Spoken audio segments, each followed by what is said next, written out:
Сути реально. Вот осыны жасаған адамдар целый бір поколение баланың балалық шағын ұрлап алды ғой.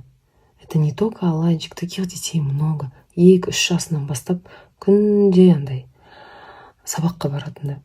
Вспомните нас, біз 11 жыл мектеп бітіргенше асығып едік қой, 11-ді бітіргеннен как будто задышали. Ну, там дальше универ еще был, помню. Универді бітіріп жатқан кезде мен ойлағам, енді сабақ оқымаспын деп ше. Потом мама, правда, заставила на магистратуру еще поступать, но все же. Разговор уже не об этом, просто кішкентай 2 жасар бала деген, 3 жасар, 4 жасар бала деген ештеңені ойламай алаңсыз жүгіріп ойнап жүру керек қой. Но аландарда, Алан сияқты балаларда ол балалық шағын ұрлап алды осыны жасаған адамдар. Байғұстар, Құдайдың құтты күн сабақ. Аланчик уже он с 2 лет ходит, но знаете, он уже вот так вот ходит, как вы задолбали. Мен оған айтам, сен сөйлеш потом, оно же нам тоже не надо. Жерде баланы қинап дейтін адамдар бар. Вы думаете, что мы кайфуем, да, вот баланы где-то достав, сабақтарына қинап алып барып, вот мы ходим и кайфуем. У нас нет другого варианта.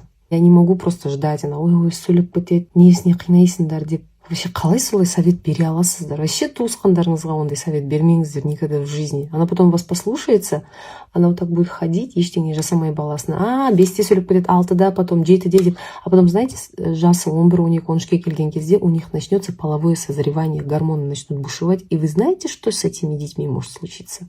Это страшная картина. Мал жоқтан тасып жүрміз ғой. Жұрттың балаларына қарасаң инстаграмда, вот осыны жасадым, чудо, балам сөйлеп кетті деп, ар жақтан күшті, нормотипичный бала көрініп атады да. Біздің балаларда почему-то сондай чудо неге болмайды осы? Жасамаған нәрсенің бәрін жасадық қой, бәрін. Я попробовала все просто. Когда это чудо случится? Мен бұрын өзімді без маска қабылдай алмайтын едім. Ал мен осы лайф стористі түсіріп бастағалы без маски прям қабылдап жүрмін. Ондай да болады екен. Иә, мама үйде. Каждый сториста мама екеуміз, мама деп бұл қасқа кәдімгідей қылдырып. Сосын дайректте маған ұрсып атқан адамдар андай сөздер көп айтады екен, мен деген вирусный сөз, не деген, құрсын деген сөз көп айтады екен. Сөйтіп айтып қоймасаңдар, мен айта берем. Негізі айтуға болмайды, ондай сөз білем. Сол бір пайғамбарымыз саллаллаху алейхи уассалам кезінде бүйтіп айтпаған екен, сөйтіп жүрген. Енді айтпауға тырысам. Ойбай, күн салқындай. Мына тұрған магазинге барып келем деп шығып баратырмын, мен Каспийден заттарым келген ғой, соларды алайын деп.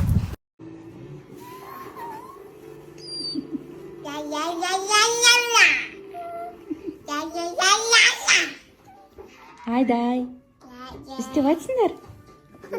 Қып істеп айтсын ба? Жата ғой.